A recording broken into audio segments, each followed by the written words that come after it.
Hello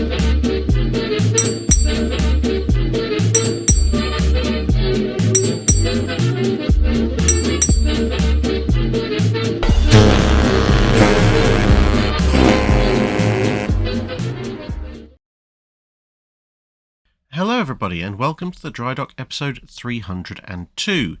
This week the questions are taken from Guide 380, that's on the proposed Congo class replacements of the early 1930s, the Wednesday video on the last battleship designs immediately post World War II, and the Friday video on frigate duels of the War of 1812 when we covered HMS Shannon versus USS Chesapeake. So let's begin with the questions. Shadu asks, I saw this question on the HMS Hood Association Facebook page and I thought, when on peacetime operations, to what percentage were a ship's magazines stocked? For example, Hood would have used a lot of fuel on her Goodwill Empire cruise, and I imagine with 50% ammunition loaded as opposed to 100%, that could have saved on weight and therefore fuel, wear and tear, etc., etc. Or was this not a concern? Unless there were particular special circumstances involved, like, for example, the turret not being manned at all, normally a battleship in peacetime would carry her full complement of shells, but there's a few reasons for that, as well as some important qualifications. One of the big reasons, of course, is that you may be in peacetime, but you don't know when you're necessarily going to go over to wartime. And that's actually a much more important issue for a battleship at that time period than it is for land or air forces, because ultimately, if you are marching around with a rifle or you are flying through the skies with a plane one day and then you wake up the next day and discover, hey, we're at war, well, the ammunition, machine gun belts, magazines, etc., that's all there on the base that you're on, so you load it up and out you go. For a warship, especially something like a battleship, you could be 2-3 months into a cruise and you might be weeks away from a friendly naval base that has all the necessary ammunition and charges, etc., for your big guns. And that passage may be blocked, or at least partially blocked, by hostile warships. So you need to be carrying a fairly decent complement of ammunition at all times, because if it turns out you need it, you might need it there and then. And even if you could get back and reload, the fact of the matter is that that might actually put you out of position and put your country at a strategic disadvantage. So, if there's a rapidly developing situation, let's say, I don't know, Britain nearly going to war with Italy in the 1930s over the whole Abyssinia crisis. If there's a ship that is, let's say, 2 days sailing out of Alexandria, and they decide, we want to gather some forces near the northern entrance of the Suez Canal, if you are pretty much fully stocked on ammunition, then you can just turn around and be there in a couple of days. Whereas if you're carrying, let's say, 30-40% ammunition, then you would need to spend several days moving at high speed to Malta, then you'd have to spend a day or two restocking, and then you'd have to spend several more days going from Malta all the way back to the Suez Canal entrance.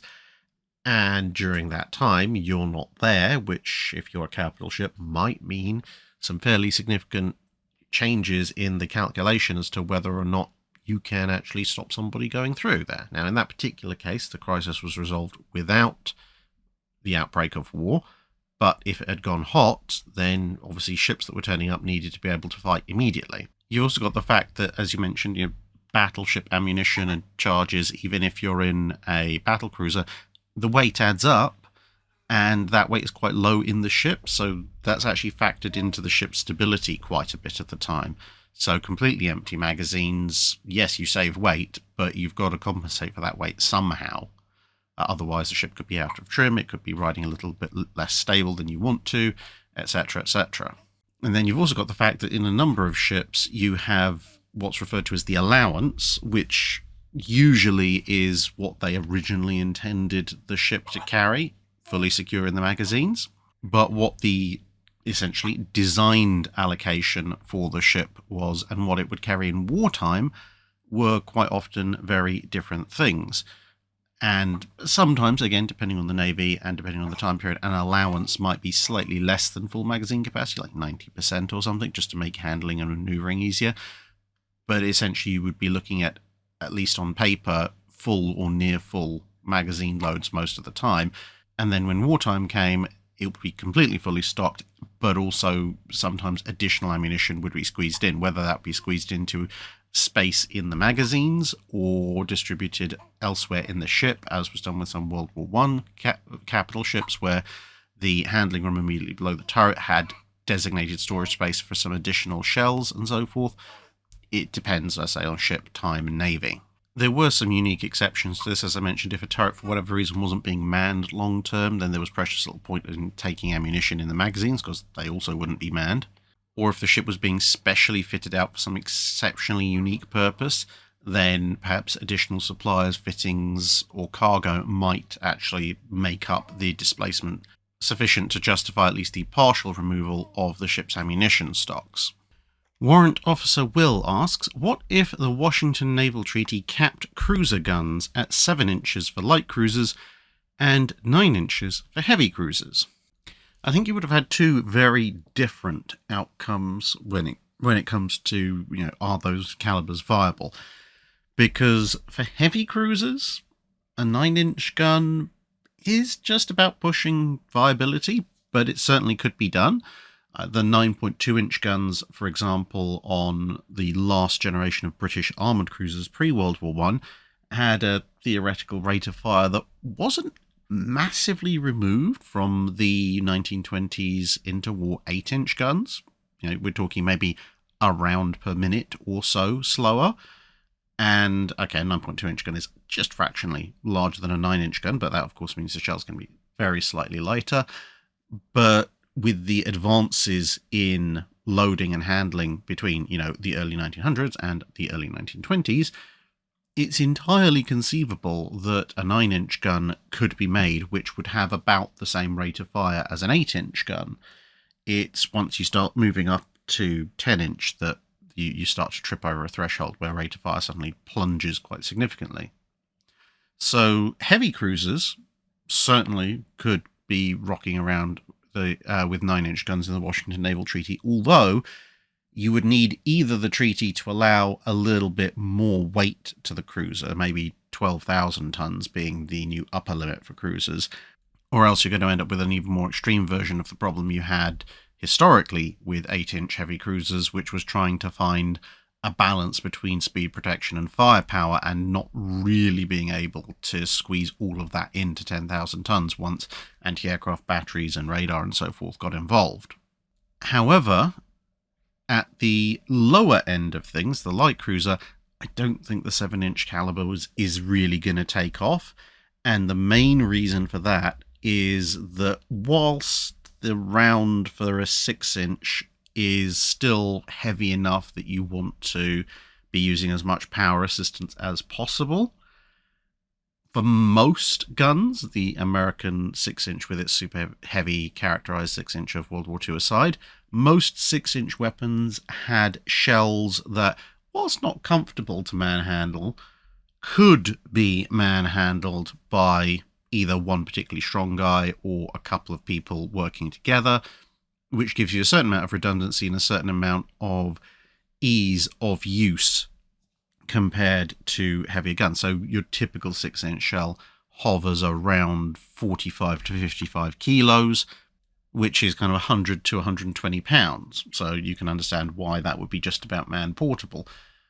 Conversely, whilst there aren't a huge number of 7-inch guns in service, generally speaking, when you do look at the 7-inch or very close there to calibers, most of their rounds, you're talking in the 80 to 90 kilo range, and suddenly you're talking about 180 to 190 pounds, and now suddenly you've gone into the realm of your average gunner is not going to be able in any way, shape or form to manhandle that around a ship. And for those of you who are saying, oh yeah, well, I know loads of people who can easily lift that weight. Yes, there is a difference between lifting that weight, especially if it is in the form of something that is relatively easily shaped to be liftable, and lifting that weight in the form of a relatively compact, dense cylinder with no particularly good hand grips, and then walking around with that thing and, chucking it into the breech of a gun or storing it in a magazine or any number of other things, feeding it into a shell hoist, etc. And you kind of see that with the rate of fire of most 7.16, 7.5-ish inch guns. The rate of fire compared to 6-inch guns is dramatically slower as a result. Scott Mason asks, I was watching Rex's Hangars video on the Arado AR-196, in which he believes it to be one of, if not the best seaplane of the war, and it got me thinking, what do you believe to be the best seaplanes built by each navy during the Second World War? And do you agree with Rex's choice for the Kriegsmarine? Well, I think it depends how wide a net you want to cast with seaplanes, because technically seaplane is a very wide subject. That could encompass everything from single-engine float planes like the Arado 196 all the way up to 4- and 6-engine flying boats and everything in between. And of course, each of those has its own niche and its own operational, specialities, capabilities. And that means that comparisons can be difficult on that kind of broad stage. Because if you look at something like, say, a Catalina versus a Sunderland versus an Arado 196, how exactly do you compare them? The Sunderland is, of course, massively more heavily armed than either. The Catalina, on the other hand, is, well, it's very robust, but so is the Sunderland, but the Catalina has the advantage of there being a lot more of them. And the Catalina, of course, also has a longer range and is generally fully amphibious, i.e. it can go on land and sea, whereas a Sunderland, although it does have beaching gear, is not typically an aircraft that you can take off or land on land. Well, you can haul it ashore, but of course neither of them is anywhere near as agile as an Arado 196. But I think a good benchmark is probably looking at aircraft like the Arado 196, i.e. various nations' ship-mounted scout aircraft, whatever they happen to be. And the main reason I think that's a good benchmark to look at is because when you have these particular kinds of aircraft, they're small enough and compact enough that there are usually multiple competing models looking for, obviously, the contract, and therefore navies can afford to be a little bit picky, even if they might have multiple of a specific type in service, i.e., ship-launched float plane or flying boat. Often you will see a majority of one particular type because it turns out to be the best, and others which have problems will, they might be around, but there'll be fewer of them. And so when you look at the AR-196, or you look at the Kingfisher in US service, or the Walrus in British service, or the Jake in Japanese service, they all have their particular strengths, and they're all actually pretty good aircraft. And in almost all navies, there are competitors which are not as good, and therefore, for whatever reason, don't show up in large numbers, or as large numbers. That doesn't necessarily mean they're bad. Some of them are actually pretty bad, but some of them are just not quite as good. The only exception to that overall rule seems to be the Italians, because for whatever reason, probably because they have a relatively short-range navy, and therefore the option for a lot of the time for their aircraft to just return to land bases, they don't ever seem to have quite cracked the idea of a particularly good float plane. They have some fairly capable ship-launched aircraft, but I wouldn't necessarily put any of them in as good an overall category as a float plane or seaplane as I would some of the ones I just mentioned. And then once you get into the twin and 3 and 4 and more engined big aircraft, that's an entirely separate discussion to have. Norbert Sattler asks, on the second Congo replacement proposal, why were the triples superfiring over twins instead of the other way around? The front pair sits so close to the middle of the ship that the hull is barely narrowing, and the rear pair, where the hull isn't narrowing at all. Does the extra weight higher up negatively affect stability? What advantage of this layout makes it worth the loss of stability? Yes, on basic principles, having a superfiring triple over a twin does mean that you're going to end up with more stability issues than the other way around. But in this particular case, you've got to remember they were trying to fit a ship armed with 10 16-inch guns and relatively decent speed into 35,000 tons in the early 1930s, which, yeah, that was a bit of a tall order before you asked it to also have quite heavy battleship armour. And the solution in this particular case was the absolute minimum possible citadel. So whilst, yes, when you look at something like a Pensacola class, the triple superfiring over the twin is more to do with the remaining hull width. Here, as you correctly pointed out, the guns are actually set quite close into a midship, so there is a fair amount of hull width either side. That's not necessarily quite as much as you'd imagine, because you do have the torpedo defense system sitting there, which is going to narrow the usable hull width somewhat. But even so, the main point of this ship's design was it had an octagonal rather than a box-shaped citadel. So normally, your citadel would consist of your belt armor running along the side of your ship, and then you'd have a fore and aft bulkhead creating an approximately rectangular box shape.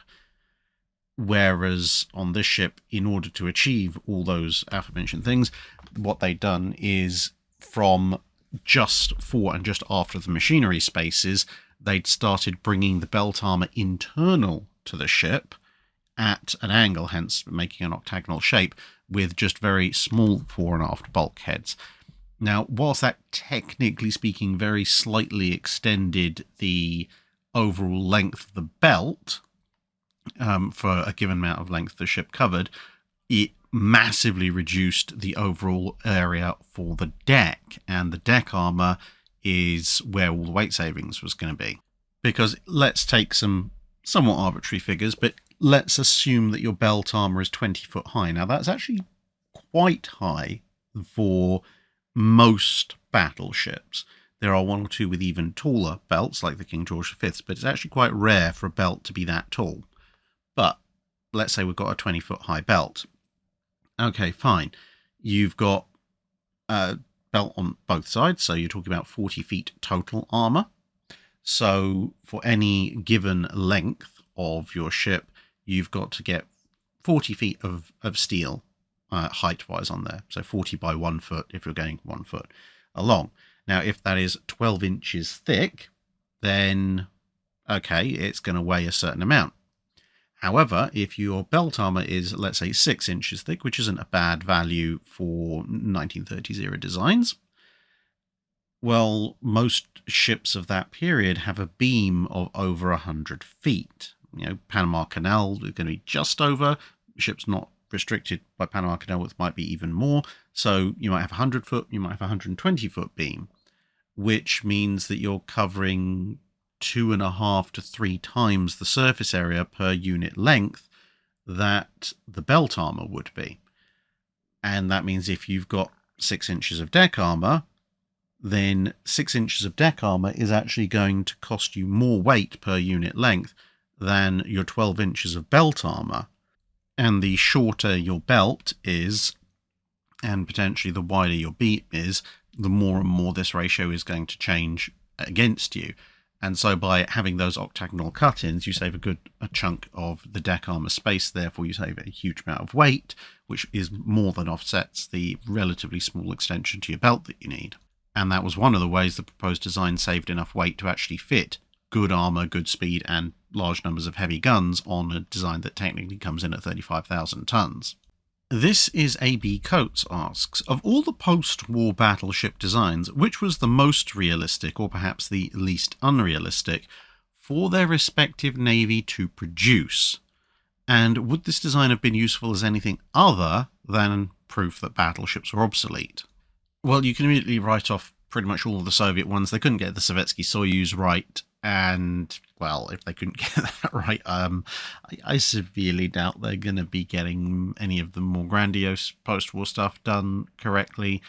And the little, let's reinvent the pre-dreadnought and the Hailfire doctrine, they're fundamentally based around an incorrect assumption about what the US Iowa class is capable of. So that leaves us with the British and the Americans. Now, of the British designs, I think the one that presents the nicest balance between capability and buildability is probably this one, as represented here by Solly. This is, of course, one of the many Lion class design variants, but this one has 2 quad turrets up front, a dozen twin 4.5s either side, decentish armor, decentish speed, and it's not outlandishly stupidly massive. Could Britain have built it? Well, post-World War II Britain did have quite a few economic troubles, but industrially speaking, yes, this was theoretically something that could be built. And it also has, I think, the longest term continuous viability, because it should be a brand new ship, probably not going to be built until into the 1950s, and has quite a wide scope for upgrades. So you've obviously got that big open stern area that would be very easily adapted to at least support a helicopter landing pad. I really hope they wouldn't put a stupid ugly box hanger on the thing, but maybe they would. It is the Cold War British Admiralty after all, but we can hope that they don't do that. But nonetheless, those twin 4.5s, they're divided into some nice, neat banks, and the twin 4.5 is quite replaceable with quite a number of different systems. Now, Seacat obviously is designed to replace Bofors 40 mils. There's plenty of installations of those, so it'd be relatively easy to swap out there. But twin 4.5s could be lost in favour of, for example, Seawolf systems if the ship lasted that long, if it did a kind of American Iowa style drop into reserve, come out, drop into reserve, come out, etc. And Sea Dart was originally supposed to be kind of a 1-for-1 replacement for the twin 4.5, so it didn't quite work out that way, but you could perhaps later on eliminate, let's say, the aft set of 6 twin 4.5s in exchange for at least some Sea Dart launchers. That boat deck in the middle, I mean, the Royal Navy's never deployed surface-launched Tomahawk front box launchers the way the Iowas did, but there's potential for refitting that boat deck in some manner. So essentially what I'm getting at is, this could be armed with missiles in some form of Cold War refit as the flagship of the Royal Navy, while still retaining a degree of its gun armament up front. And heck, if we're going to go down that particular alternate history line, this thing as the flagship of the Royal Navy for the Falklands landings, it would have theoretically having, if it had been refitted in, say, the mid-70s, although where they're going to find the money from it for that, that's another question. Maybe they don't wreck Victorious, but you could get this thing in and operates helicopters off the back. Maybe some genius would try and put a Sea Harrier or 2 on there with a relatively decent mix of short and medium range missiles all the way up to the forward funnel, but it's still got the 4.5s and its big forward guns, which will obviously be useful for shore bombardment, and the 4.5s will probably be better than most of the missile systems in San Carlos water as well. The other one that would be at least semi-realistic would actually be, and I know some of you might jump down my throat at me for this one, the second of the ballistic missile launching variants of the Iowa class that the Americans looked at. The first one with the liquid-fueled ICBMs, no thank you at all. But using the hull of Kentucky to perhaps have the latter VLS form rather than the pick up out of a magazine form, it's not brilliant. It's fundamentally a silly idea, but the Italians proved that you could actually have a surface vessel that launched, nuclear-tipped ballistic missiles. So it's not out of the question that it could be made to work, and the thing is covered in so many other missile launchers and so forth that fast forward, they'd probably be made, sail around for 10, 15 years before it becomes clear that really at sea submarines are the way to go for that kind of thing. Probably gets put in reserve, but it would then, with the massive amounts of radar and fire control systems, etc., built into the design, could provide the basis for a kind of prototype arsenal ship of some description. So the Iowas, or at least some of them, may still get brought back in the 80s for their surface gunfire role, but this thing, which might be then sitting next to them, might be brought back and attract a considerably more heavy refit, where perhaps you remove the VLS for the nuclear tipped missiles and replace it with a much larger VLS array, a big battery of Tomahawks. I think you have VLS Tomahawk by the 80s, and general surface-to-air missiles, standard missiles, and of course all your Tartar, Terrier, etc. missile launchers as well can be replaced. So you have essentially a 50,000 ton massive Doom missile ship, which might even still be in service today. The man formerly known as Commenting Is What I Do asks, it's previously been asked what the Allied powers could have built on a vessel with the same displacement as Bismarck, but what about Yamato? Obviously the Japanese were nowhere near as inefficient with tonnage as Bismarck, but what could other nations, including other Axis powers, have done on about 72,000 tons? Well, aiming for precise displacements at that size is a little difficult, but when you look at historically what was sketched up, kind of the very last gasp of actual serious German battleship design, sketchy-ish as it was the H-41, which is not that far off the Yamato's displacement. In terms of its standard displacement, it's actually near enough dead on the money. And for that, you're getting, honestly, again, it kind of shows how awfully inefficient German design was at this point. You're getting 8 16.5-inch guns, so one less and 1.5 inches of caliber reduced from Yamato's battery. Its belt armor is no real improvement over Bismarck's, or indeed H-39's. It's got a thicker upper belt if you really are into your distributed armor scheme, and admittedly its deck armor is now actually pretty good. You've obviously got that whole interface of if the belt and the turtle back is going to work out and all of that kind of stuff, which is an argument that you can have equally as much about Bismarck's armor scheme, but broadly speaking, it really isn't that impressive. Speed is a little bit, at least in theory on paper, higher, almost 29 knots compared to Yamato. But broadly speaking, if you were to put Yamato against H-41, I would be putting very, very, very good money down on Yamato, with the minor exception, of course, that by the time anyone could realistically have built H-41, the Germans, by that stage, have pretty much fully operational radar fire control, which Yamato doesn't, which I suppose is a technical advantage for the H-41, but perhaps also a bit of a reflection on how long it would have taken the Germans to build the blasted thing. And this is kind of borne out by the candidate I'd put forward for the Americans. So you do have to wind back a stage in the Montana class designs to the sketch designs for mid-1940. And again, it's going to be about on the money for the standard displacement of Yamato. So aiming for a displacement of 67,000 tons, you have BB 65-8, as it's called at the time. And compare this to H-41. It has 12 main battery guns, obviously the 16-inch 50s firing the super heavy shells. It's capable of 33 knots with a slightly mind-watering 320,000 shaft horsepower. It's got a belt that's 15.75 inches thick, so very, very nearly as thick as Yamato's belt, and also inclined. 6.2-inch thick deck. Oh, and it's also over 1,000 feet long, hence why I sometimes refer to it as the Long Tanner design. And whilst the British never quite got to within Yamato displacement with their standard displacement of some of their more extreme line designs, they did go above it in full load.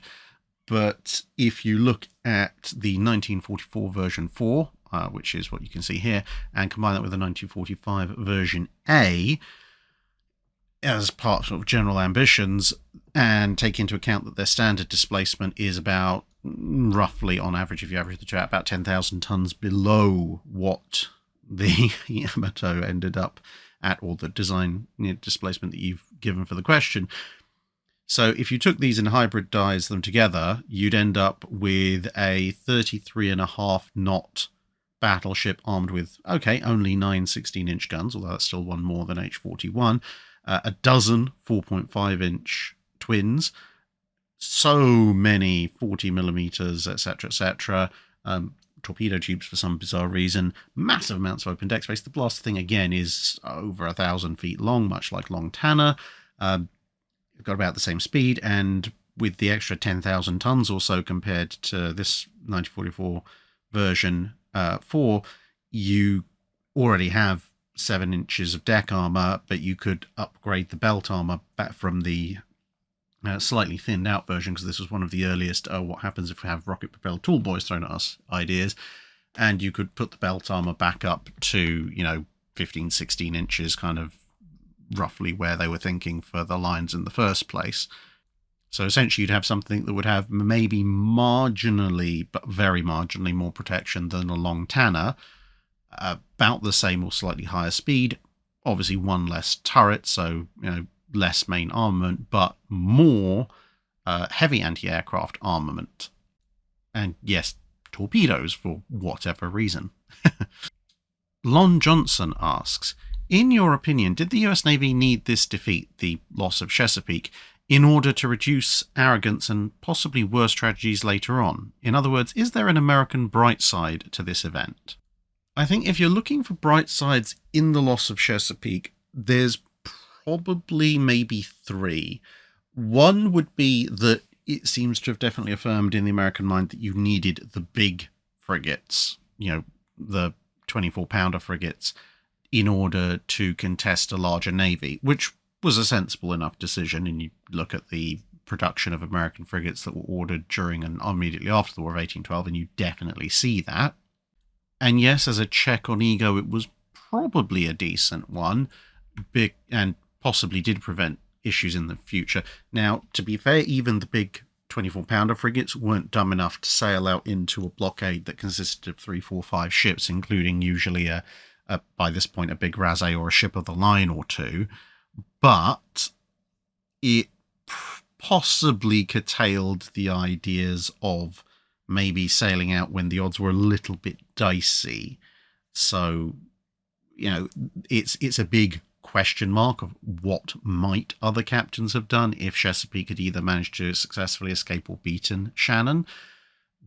But it's theoretically possible that one or more of the big American frigates might have tried their luck running out in adverse circumstances and then been lost, on top of obviously the loss of President, which would not necessarily have done the American Navy too many favors in the aftermath of the war, because in the aftermath of the war, they could and did propagandize around the loss of President, but they still had Constitution in the United States with decent track records to them, and that, to a certain degree, would obviously help to justify the continuation of the large frigate program. Whereas if you lost 2 or even all of the big frigates towards the end of the war, there might be a big question hanging over the US Navy from Congress about whether or not it was worth having a navy at all, or possibly frigates at all. Maybe just go for a few ships of the line instead.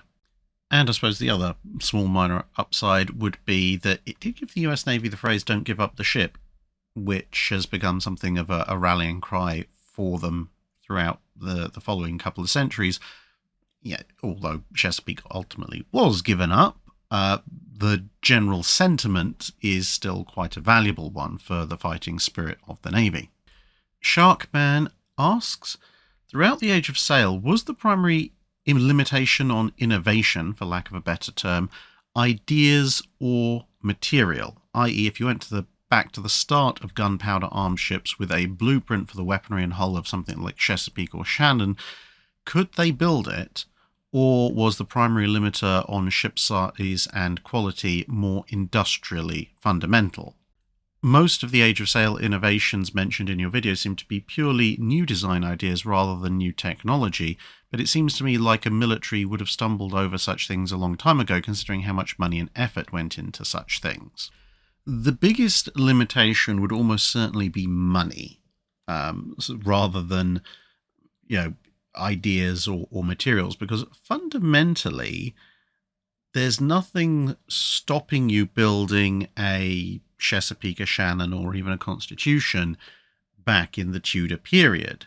You know, wood is wood. You can cut down the appropriate lengths of wood if you had the blueprints. You could, build the sails and the rigging plan. Now, obviously, there had been innovations in fore and aft sails and so forth in between the Tudor period and the War of 1812, although lateen sails were known even by the Tudor period. So, and ropes, again, industrial production of rope had been an innovation in between those two time periods. But fundamentally, the idea of ships' ropes for the rigging and so forth, it's all there. So from a material perspective, you could build such a ship in the Tudor times, but the infrastructure to build such a vessel in terms of the slipways, etc., that you might need would be substantially greater. So you'd need to upgrade those. The sheer cost of the vessel, because it would be so much larger, would also be a little bit of a problem. And the guns would also be a thing. Now, if you fast forwarded a little bit forward, so somewhere around the time of Vassar or Sovereign of the Seas, that wouldn't be so much of a problem. It might be expensive getting that many bronze, at that stage 24-pounders, into the ship, or even 18s, but if you go further back to the early Tudor period, then when you're talking about very early cannon and culverins and so forth, that's going to be a bit more of an ask. But theoretically could potentially still be done, but again at great expense. So there's a reason, Sovereign of the Seas caused as many problems as she did, and why she remained almost a one-off for quite a while. Plus, of course, the further back you go, the harder it is to communicate ideas. By the time of the late 17 and early 1800s, you have books being written, treatises, ideas, and they're able to be printed and published in relatively decent numbers and circulated relatively widely, whereas in the very start of gunpowder armed warships, books are much harder to come by, much more expensive. The ability to circulate them and talk about them amongst other ship designers is much more limited. But ultimately, it does keep coming back to that same problem of, with much smaller economies back then, yes, you might be able to build USS Constitution if you had the future blueprints of doing so, but it would cost so much that you'd only have the one. And if you're actually trying to maintain a serious fleet, do you have one prestige ship, or do you have quite a number of smaller, less capable vessels?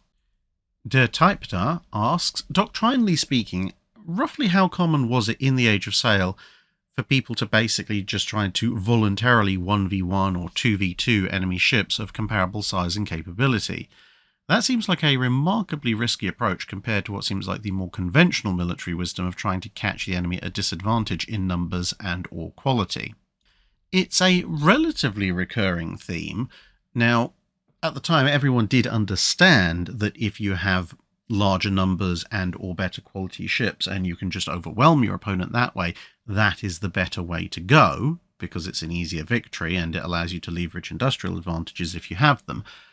But especially when you get down to the smaller ships like frigates and smaller vessels still, especially when you're talking about blockade duty and so forth, you underestimate just how boring it could be to either be blockaded in port or be on blockade duty. And both sides wanted to, satisfy the honour of their flags and do right by their respective naval services. And honour was a much more important thing back then. I'm not saying honour isn't important these days, but these days, most of the time, what back then would be classed as honour would come under the rules of engagement or the international laws of war, however much people choose to respect those or not. But it's a much more legislative, outside thing that's kind of inculcated onto people.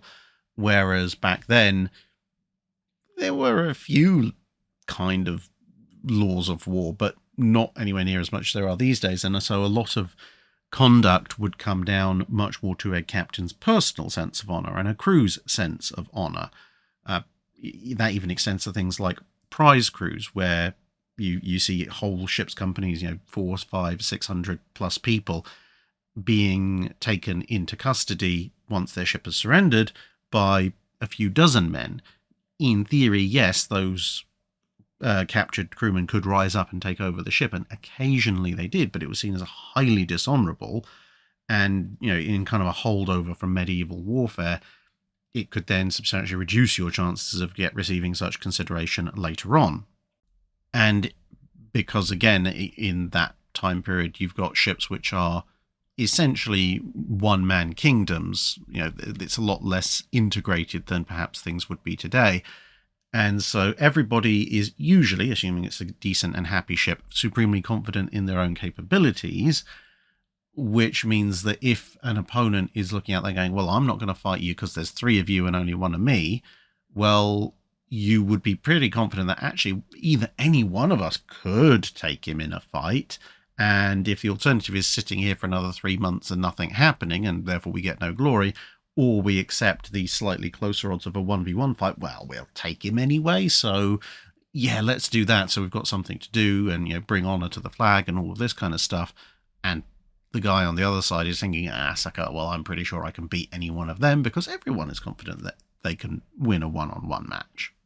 If the gods had wanted us to be happy, they would have given us a honey-based alcoholic beverage. Oluk Mead asks, based on the regulations of the First and Second London Naval Treaties and the technology of the mid to late 1930s, would it be possible to build a treaty-compliant gunboat, like the Black Swans, that, when war would be declared or a treaty was expired or broken, could be taken into refit and come out as a full-fledged fleet destroyer, i.e., 3 gun mounts that are quite spacious, perhaps only mounting a single gun, and then you could refit it with a twin gun mounting, and with plenty of space left on the aft deck that coincides with the room taken up for torpedo launchers on other ships, and maybe some kind of regulator on the machinery that keeps you to 19 knots, or come refit, suddenly you discover you can do 32 to 34 knots.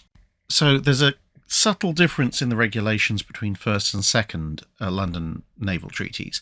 So the category that the vessel would fall into under First London is Article 8, Part B, which is naval surface combatants exceeding 600 tons, which you're going to need for a destroyer, or honestly not a destroyer, Governor, not exceeding 2,000 tons. Okay, that's fine. And that's standard displacement as well, so it could even be bigger than that once you've fully loaded it. But the restrictions are that you can't have a gun above 6.1 inches or 155 millimeters in caliber. You can't have more than 4 guns above 3 inches in caliber. You can't have the ship designed or fitted to launch torpedoes, and cannot be designed for a speed greater than 20 knots. In the Second London Treaty, this was revised to a standard displacement which exceeds 100 tons but doesn't exceed 2,000 tons. And then this is Article 1, Part 5, by the way, if you're looking at the Second London Treaty. Can't have a gun exceeding 6.1 inches, is not designed to or fitted to launch torpedoes, and is not designed for a speed greater than 20 knots. So the main difference there is the lower end of displacement has been dropped down to 100 tons. That doesn't make too much odds in this case. But between First and Second London, they drop the requirement of can't mount more than 4 guns above 3 inches in caliber, which is why the Black Swans have 6 4-inch guns, for example.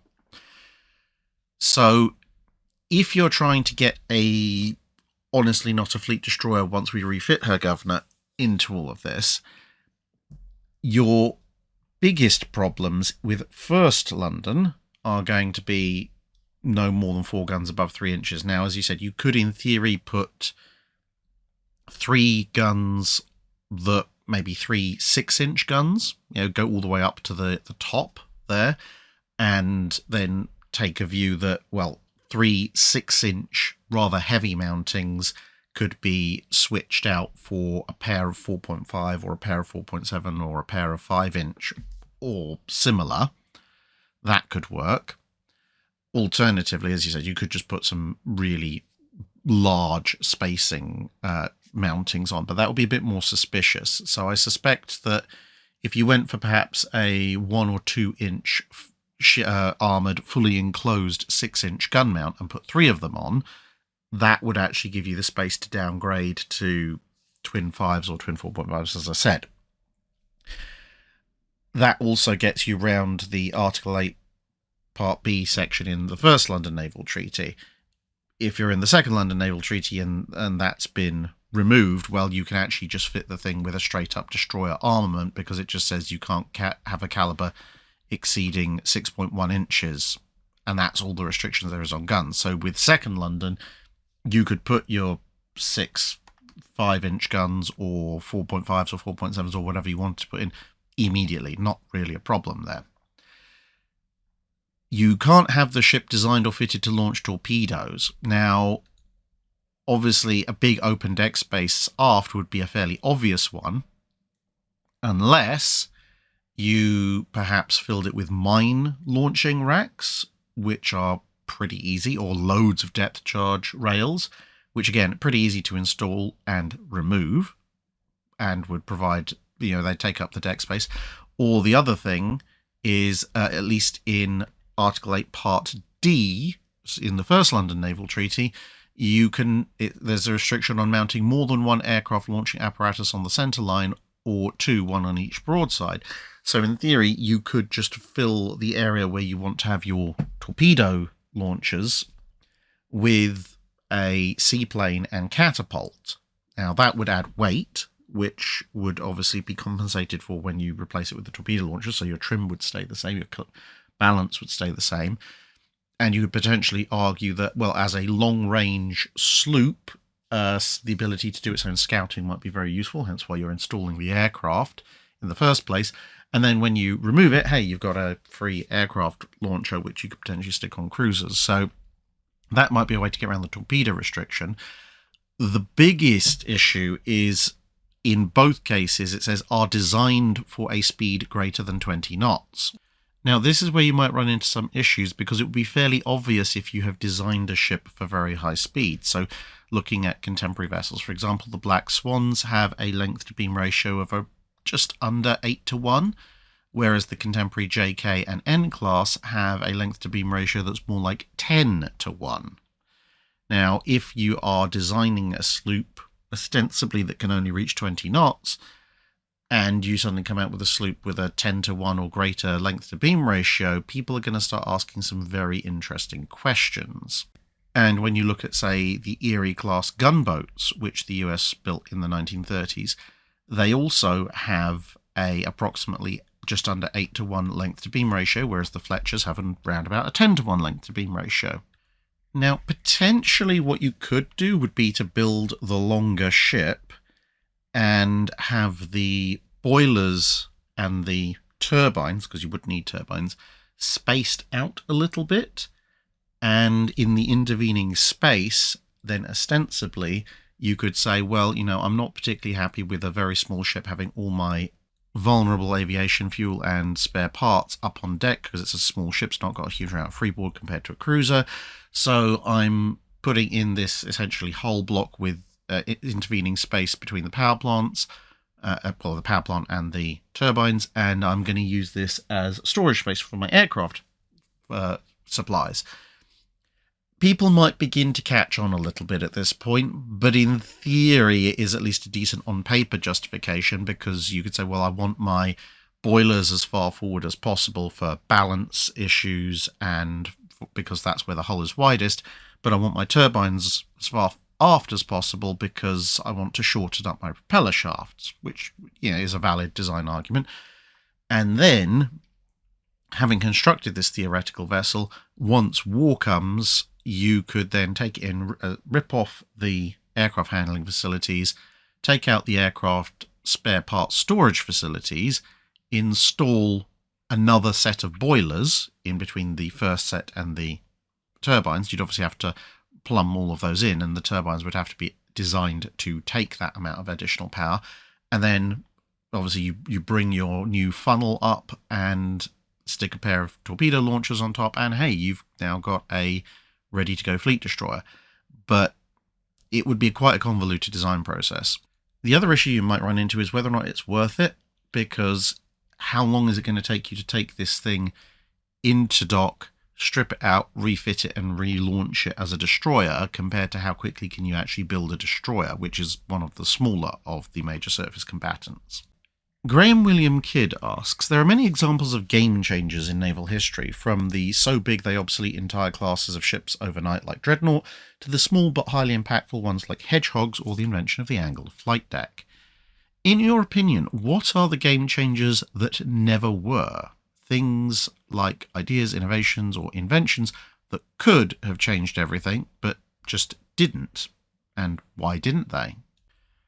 Well, I actually have a little bit of a soft spot for the dynamite gun, which is actually the pneumatic air compressed gun, a giant air cannon, as used on USS Vesuvius. Now, it went out of use because it was essentially trying to compete with other heavy artillery for the position on various ships. And as such, when you got better metallurgy and longer burn explosives, the pneumatic cannon essentially was doomed, because yes, you could fit 3 15-inch pneumatic guns on something very small like USS Vesuvius, but you could also fit a couple of 12-inch guns on a larger capital ship that now, with the fire control systems and, I say, the metallurgy and propellants that had been developed at the turn of the century, you could send that shell 5, 10, 15 miles downrange, whereas the pneumatic cannon was still limited to somewhere between 1 and 3 miles.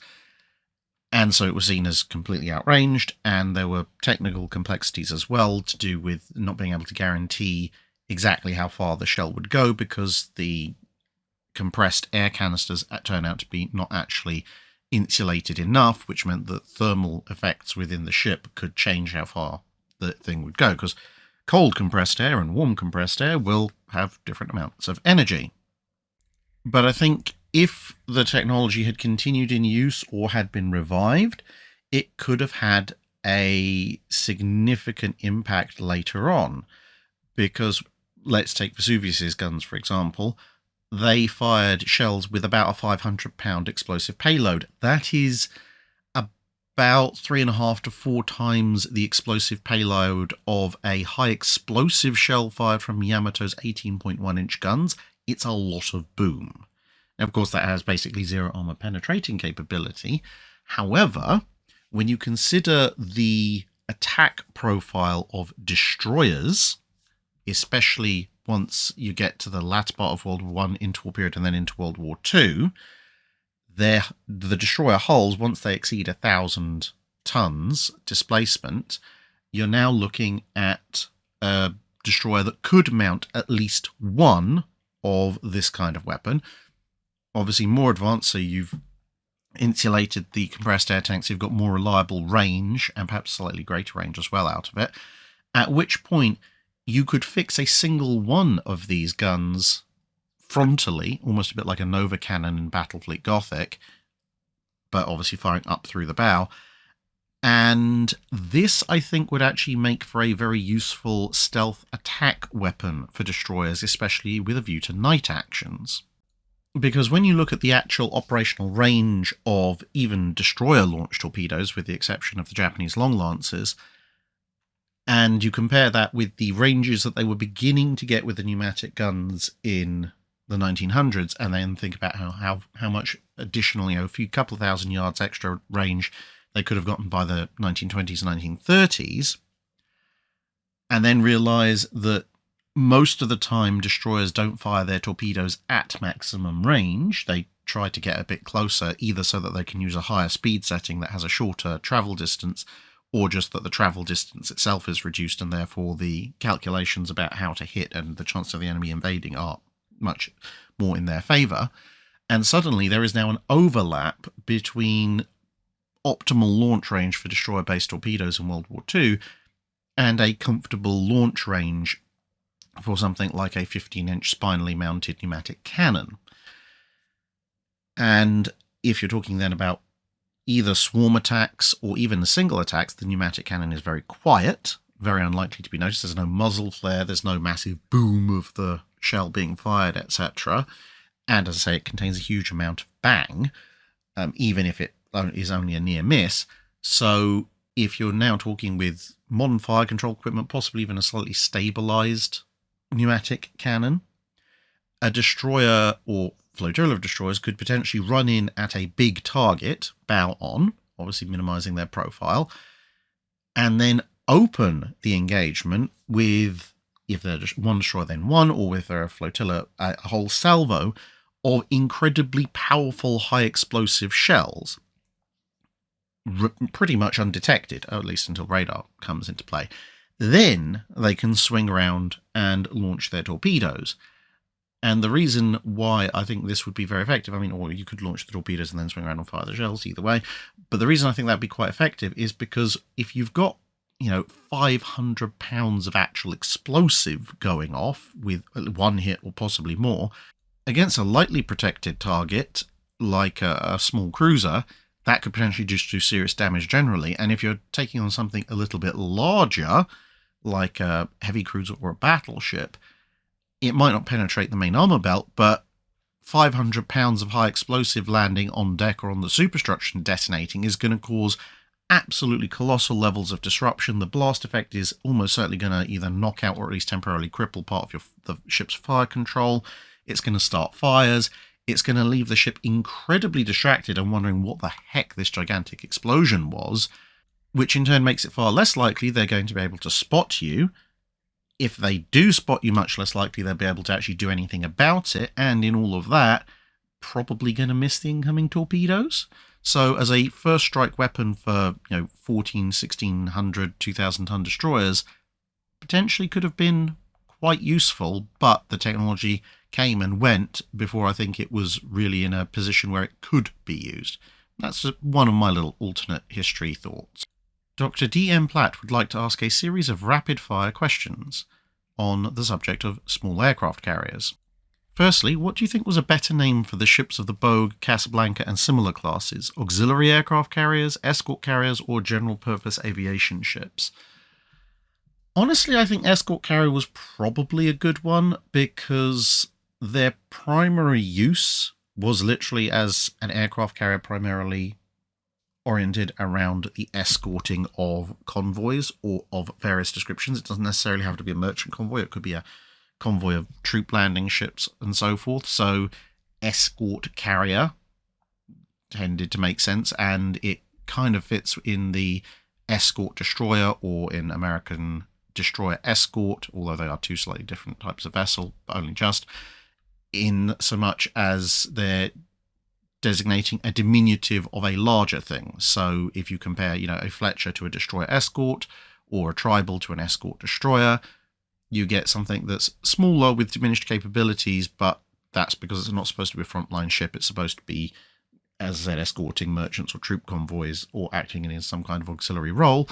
And similarly, escort carrier does pretty much the same thing. Second question, could a Sea Gladiator operate from a merchant aircraft carrier? Yes, in theory, there's nothing that would prevent that.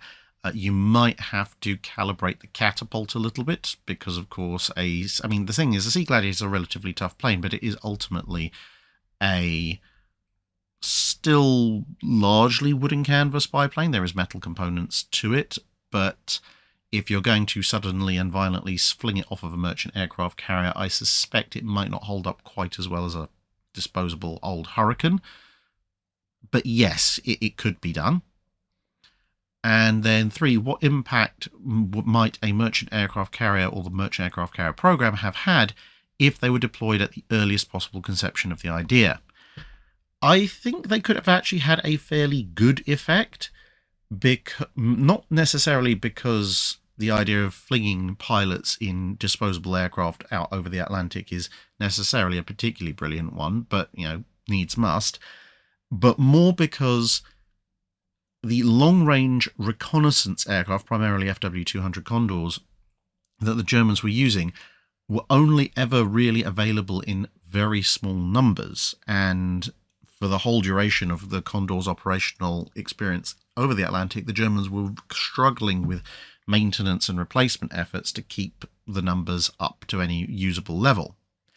at which point a proliferation of merchant aircraft carriers early on, given that the recon aircraft were a fairly vital part of the overall network that the Kriegsmarine used to direct wolf packs and so forth, it could have had a fairly strong impact, both in terms of, the information just doesn't get to the U-boats, so the U-boats find it harder to make interceptions, but also in terms of long-term diminishment of the Kriegsmarine's recon capabilities. Because even if you don't shoot down too many Condors, and some of them would be, but even if not too many are actually knocked out, every one that is damaged means more maintenance, more repairs, it's out of service, so the fleet is temporarily diminished, and what's left of your fleet has to be run harder, which increases the chance of mechanical wear and tear, which at best means those planes themselves are going to need longer in maintenance. At worst, you might suffer engine flameouts or aircraft frame failures and so forth, and of course, if you have fewer aircraft, fewer pilots going out, longer term, higher stress, less well maintained, then the chances of subsequent merchant aircraft carrier launches shooting that aircraft down are higher, and cumulatively actually has quite a big impact. Fechler's Fickel Fictile Fettler, fourth finest Fettler, Feckler Forge for foreign Fictile Fettling forays, asks, in the Disney film Swiss Family Robinson, the stranded crew was able to prevent the boarding of their ship by pirates by flying a quarantine signal. In the time the movie is set, how effective would this strategy be at dissuading pirates, particularly in the Indian Ocean? It might well work, because pirates, just as much as anyone else, don't want to catch horrific infectious diseases and die, and, well, especially if you're on a ship where disease can spread like wildfire, you would do well to steer clear of such a thing. You might be a bit suspicious of a ship that you close in on that only then hoists a quarantine flag, but if the ship was hoisting one for, almost since you spotted it, then you'd be more inclined to take it seriously. The flip side to that is that the movie is set in the Napoleonic Wars, and if you've watched the Trafalgar video that I did, you'll notice that one of the observations I made, both in that and in the immediate run-up to that in the series, was that a international set of signalling flags of a reasonable degree of complexity and meaning was a relatively new innovation at that point. So, whilst a quarantine flag, say in European waters in the 1800s or 1810s, might well net you exactly the steer clear that you wanted, in the Indian Ocean, well, it depends who the pirates are that are chasing you. If they are just generic privateers or enemy surface combatants, i.e. from a major European power, they might recognize your flag and do the appropriate thing and stay away from you. However, if they are more local pirates, they may not have the first clue what your quarantine flag means and therefore aren't going to pay the blindest bit of attention to it. Robert Henry Ilston asks, how more effective were certain building materials during the age of sail? For example, American white oak planking versus English oak versus Spanish teak, linen sailcloth versus cotton sailcloth, or cordage materials for ropes and lines. So would the performance of HMS Victory have been measurably and noticeably affected if she was perhaps built with white oak and hoisted cotton sails? It massively depends on the comparison that you're making, and quite often you can see the relative efficacy of different materials, assuming that they are both relatively readily available, by whether or not one was adopted over the other. So, for example, cotton sails would be a huge advantage, because when you look at the history of cotton sails in terms of weight, durability, repairability, replaceability, etc., when cotton sails first start to come in on American ships, it doesn't take too long before pretty much everybody who hoists a sail has, if they can, gotten their hands on cotton sails. So it's clearly just flat out superior to the regular canvas in most respects. And therefore, if we take the example you cited, HMS Victory with cotton sails as opposed to her original sails, it would have given her a slight performance boost. She would have been slightly lighter, and the sails would have been able to carry just a little bit more wind.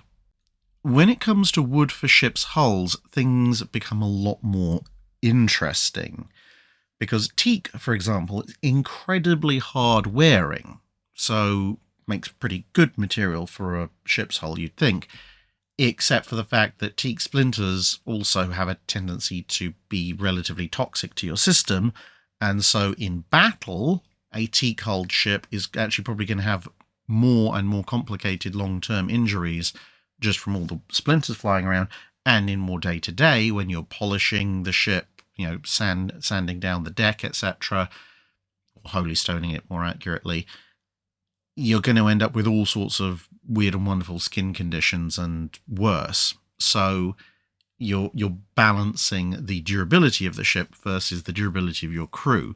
Now, in an Age of Sail ship, that may not necessarily be too terrible a proposition, and I'm not saying because you'd just be like, stuff the crew, but because Age of Sail wooden warships are built of multiple layers, so you might build the framing and decking of the ship and perhaps the interior layer of planking out of more conventional timber, but you might do the outer planking out of teak, because that is therefore going to have much less effect on your overall crew, and that's the outer facing portion, which is the bit that's most susceptible to the weather.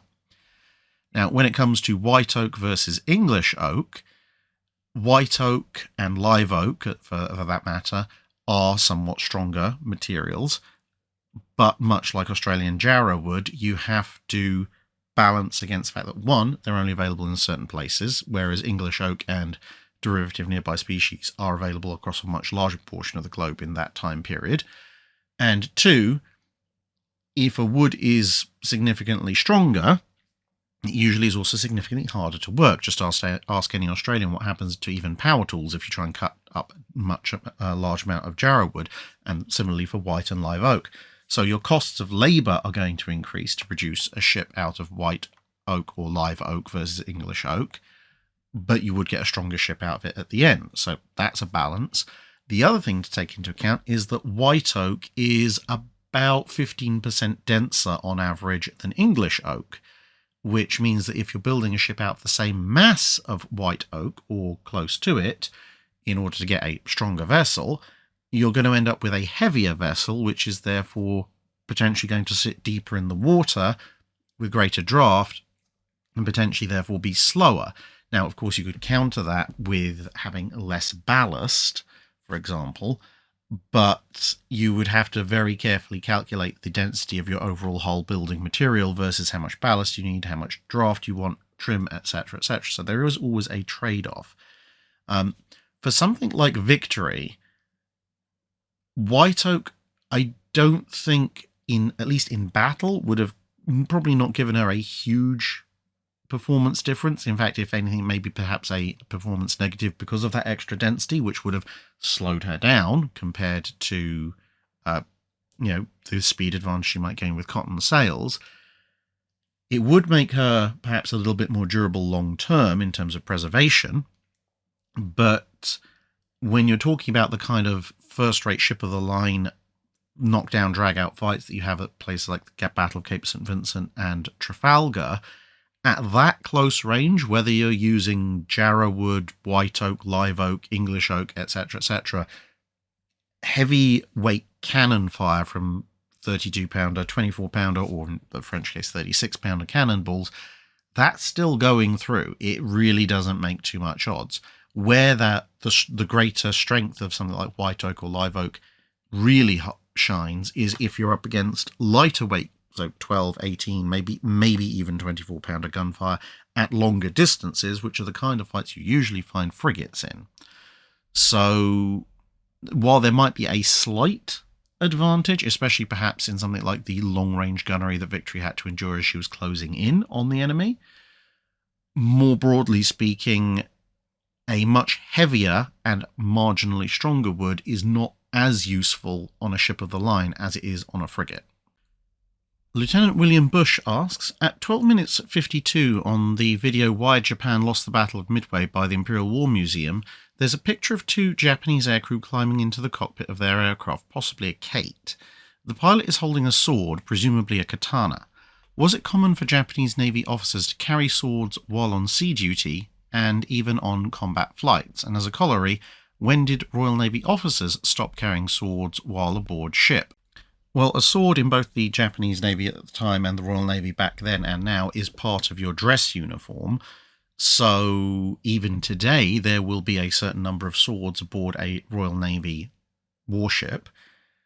There's a difference, of course, between swords actively issued for boarding, that you've got the whole thing around alt mark and whether or not the boarding party had some or any cutlasses when they went over, and the ceremonial swords, which at least back then should have been able to cut and thrust with the best of them. These days, I'm not sure most ceremonial swords issued by navies would hold up in prolonged combat, but I suspect that rather varies on the navy and whether you've got a brand new one or an older one. But in any case, Japanese pilots, being officers, would have swords aboard their ships. And, of course, if they were in any kind of ceremonial role, they would be carrying them around the ship. They wouldn't necessarily carry them around day to day, but, well, as per this photo, there is certainly evidence of some pilots carrying their swords with them. This seems to vary based on a few things. Some of it is what kind of aircraft are they flying? In, for example, a Zero, there really is not the space to put a full-size katana, and this guy clearly is carrying a full-size katana. So fighter pilots, usually if they're going to carry anything, it would be a relatively short weapon that's not going to get in the way of their flight controls, etc. Something you could stash in a small space. Bomber crews like this is obviously a much larger aircraft, that they definitely had more options and perhaps would more commonly carry them. But again, it seems to be rather variable. So the majority probably would not. So this would make this pilot an exception. But within that, you also have what kind of mission are they going on? Because we don't know when this particular bit of film was taken. The fact that there's two people suggests it's probably not a kamikaze mission, but it was known to be more common for kamikaze pilots to carry some form of melee weapon with them as part of their honourable death. The fact that you've got a tail gunner here, as I said, suggests it's perhaps a more normal combat mission. But then also, what kind of sword do you have? Do you have, if we're talking about World War II Japan, do you have your basic stock removal, mass-produced, easily issued katana, in which case you probably don't care about it all that much, just leave it at home? Or do you have some kind of ancestral weapon or a really old katana that your family have bought for you, which means a lot more to you? And if you have the space in a 2 or 3 man aircraft, then at that point you may very well actually want to take it with you. We know, for example, Admiral Yamamoto, when he died, was carrying a katana with him. So was it common, as in did the majority of pilots do so? No. Was it common as in if you were a man on the flight deck of a Japanese carrier, it wouldn't necessarily be unusual to see? Yes. And that brings us to the end of this week's episode. Hopefully, by the time you're listening to this, I will be ensconced somewhere up in Narvik in Norway. The schedule for this particular ship shape tour is available on the community post and on Discord, and there is the opportunity to support the expedition if you would like in those locations as well. But nonetheless, thanks very much for listening, and thanks for supporting the channel just by watching this video. See you again in another one soon.